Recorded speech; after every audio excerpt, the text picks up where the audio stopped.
Hello and welcome to this third episode of Hearth and Home. So in the first two episodes, we talked about finances, get an idea of where your funds are going, what's coming in, what's going out.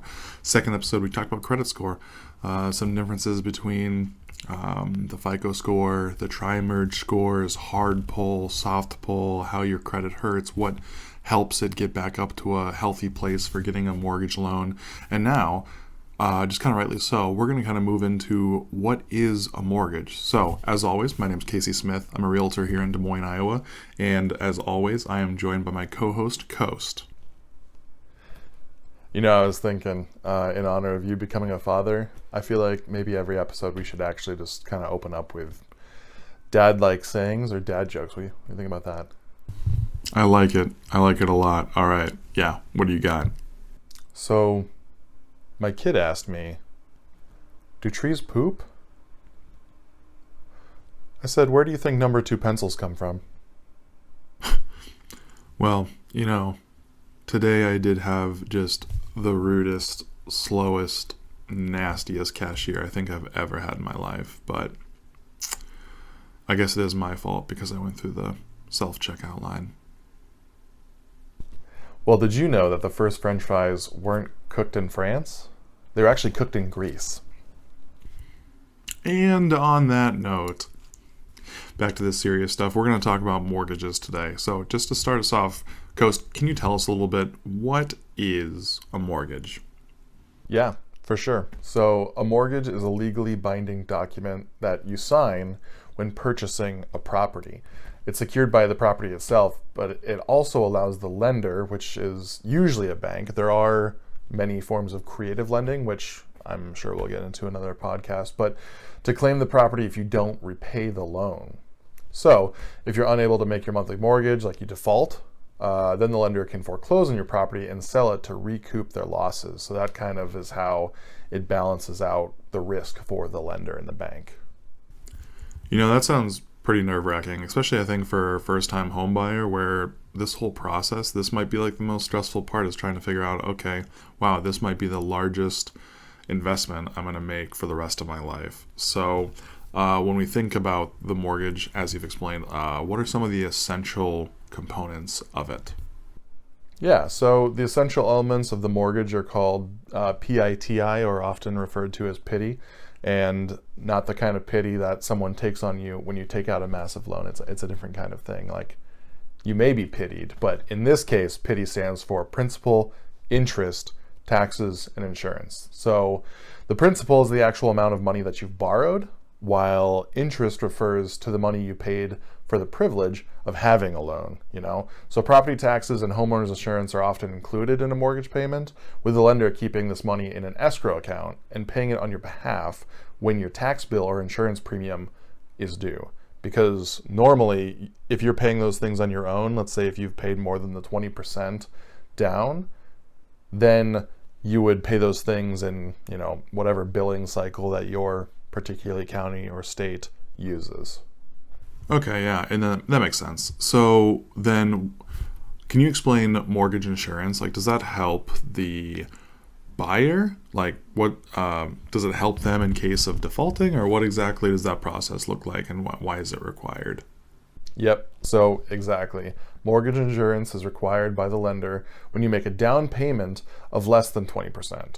So this includes private mortgage insurance and insurance required for government-backed loans. So, you know, we talk a lot about Dave Ramsey, I feel like, on the podcast. So one of the things that he generally pushes for people to do is to get over 20%, so they're not, in his mind, throwing away that money, which there is definitely truth to that. When you think about it, that money isn't really helping you at all. It just helps the bank in case you were to default on that loan. Okay, so it's pretty clear that there are many elements to a mortgage and what goes into it. So can you tell us a little bit about the different types of loans that exist out there? I know I've heard of at least a few. Most definitely. So there are 4 basic categories for home loans. There's the fixed rate loan, the adjustable rate loans, government insured loans, and then jumbo loans. The most common and predictable type of loan is a fixed rate loan. As the name suggests, the interest rate on this type of loan is fixed for the duration of the loan, which is usually 15 to 30 years. In some places, you might see 20 or different ones like that, but that's usually more like a commercial product if you're trying to buy it as a investment property. The interest rate on an adjustable rate loan, on the other hand, can fluctuate based on market conditions. Usually you have, and actually I heard it described to me recently by another lender that they're actually more like hybrids a lot of times. So they'll use 5 ones or 7 ones or even 10. That means for those 5, 7, or 10 years, depending on the loan product, the rate will not change, but then afterwards it becomes a market premium. So you might see some large jumps, but they're usually capped year to year. So the goal with those oftentimes is to either sell the house before that time ends up or refinance. Okay, that is really interesting.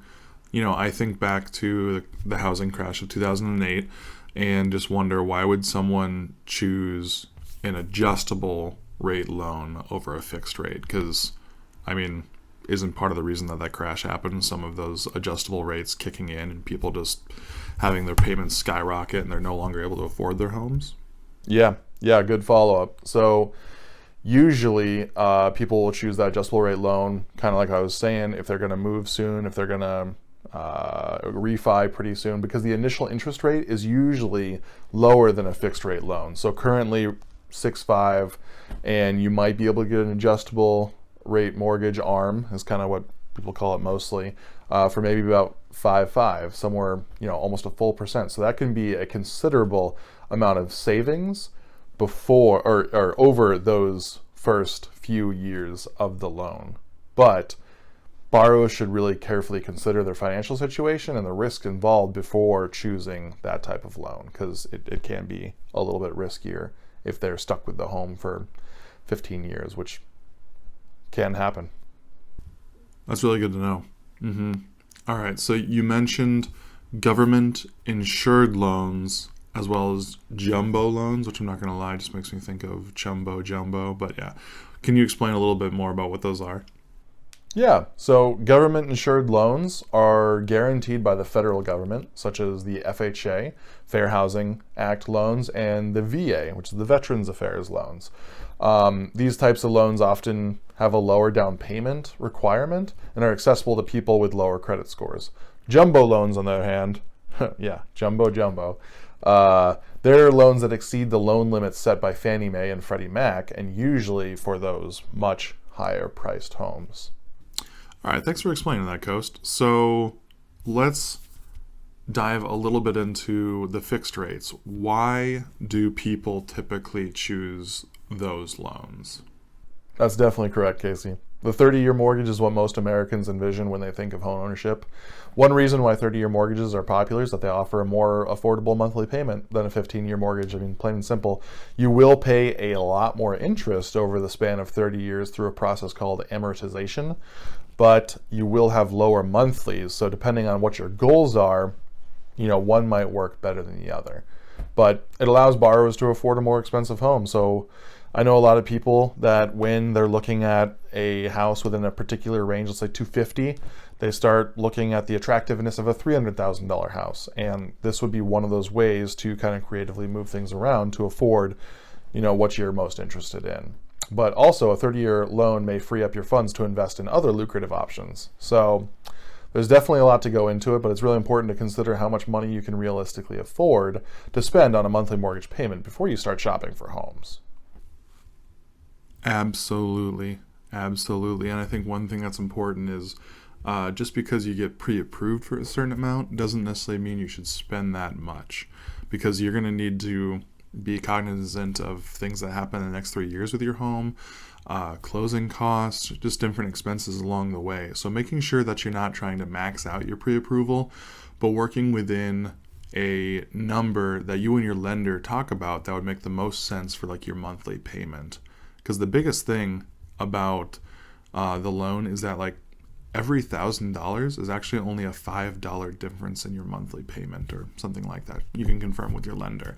And so knowing that there's not a massive difference between walking on an offer between a few $1,000s, but a huge difference if it's $50,000 or more, you can kind of see the difference in what that looks like. And with today being at around 6.5%, maybe using one of those charts that tells you, okay, I want a house at $300,000 at 6.5%, and then thinking about appreciation as it runs down the road. Is it time to buy when interest rates are high, or should I wait? And a lot of times those graphs will show you that the value of appreciation over time, yes, if you buy it now at $300,000 at 6.5%, you might have this payment.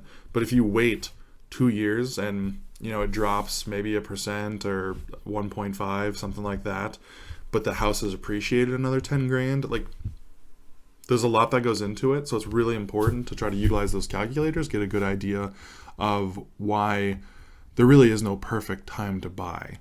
There really isn't.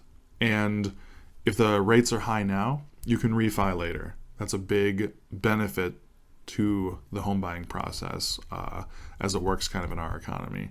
So just things to consider, but also making sure, once again, you don't over guesstimate what you should be putting down onto a house, or what kind of how much house you can afford. Yep, that is absolutely right. And speaking of pre-approval, that's another important step in the home buying process. Before you start looking at homes, you'll want to get pre-approved for a mortgage so you know exactly how much you can afford to spend. Yes. And I think that's one thing that's nice too. If you want to shop around, you definitely can. If you don't already have like a trusted lender, it could very well be worth your time to kind of shop around the area, see what the difference are in rates, making sure, I think that we touched on this a little bit in the last episode, that if you are going to compare rates, you do it within, if you can, the same day. Be like, all right, with these 4 banks that I've chosen on the same day after I've given them all my information, all right, what kind of rate can you give me? Because a lot of times you probably won't see this massive 1% difference from one bank to another, but you might see like, 0.2, 0.3. And that can make a difference on your monthly payment. But ultimately, it's going to come down to, who do you trust? Who do you trust to respond to you in a quick manner? Who do you trust to work with you when you find the house you absolutely love and want to put an offer in immediately and need a new pre-approval letter? Those kinds of lenders, they're going to be the ones that you want to stick with. So when you find a good one, stick with them. Definitely. And don't be afraid to ask questions. If there's something you don't understand, the mortgage process can be so complex. It's important to have a clear understanding of what you're getting into. It really is. Right. And going back to what I said earlier, if you're feeling overwhelmed, you need to talk to a mortgage broker, to a lender, local bank, whatever works best for you. You're going to want to talk with them. Yeah, that's a great point. A mortgage broker can be a valuable resource for first-time home buyers who are new to the process. Invaluable. Absolutely invaluable. Absolutely. It is so important just to remember that this process is long, it is stressful, but it pays off. Owning real estate is one of the best investments that has such historical foundation in the way that you can generate wealth. It's a great investment in your future, and it's a place where you're going to share memories with family and friends. Like, it is an absolutely worthwhile thing to educate yourself on, to take the time to understand the components and to move forward with the best possible foot. Yepers. And with the right preparation and guidance, you can make the process a whole lot less stressful and a heck of a lot more enjoyable. That is for sure. That's absolutely right. And, shameless plug here. The best possible steps that you can take in order to prepare for buying a home is working with a realtor, figuring out how to get pre-approved, having all the docs ready, and then talking with a lender, getting the ball rolling. Those are the best steps that you can take to educate yourself. You can definitely take a lot of the DIY. Watching this video is a form of just kind of taking the next steps of learning, but talking with these professionals is going to give you so much confidence in the process, especially if you're working with someone you trust. It makes all the difference in the world. Yeah, and just remember, a mortgage is a huge commitment, but it's also an affordable path to owning a home. So don't be afraid to take the leap if it's something you really want. I worked in higher education for, about a decade. And that, I would arguably say, maybe depending on how far you go in schooling, I guess a car could be more, but it's probably the second largest investment of your life, but some of those student loans are there to help you get through that, so you're not trying to pay, 20, 30, 40, 50,000 a year just out of pocket. These are ways to get to the end, the means to the end. And sometimes the means definitely justify the ends. I feel like that can be a very moralistically gray statement, but in this case, I think it works. Awesome. Well, thanks for tuning in today. We're so excited that you joined us. Once again, like, comment, subscribe, jam it all, do it all. We would love it. It would help us. We'd love to answer any questions that you might have. We like to tackle tough topics, and as we continue working our way through the real estate adventure and investment, we hope to get a little bit more niche as we go forward, but yet it's all going to revolve around real estate investments and home life and everything in between. So we'll see you next time. Always a blast.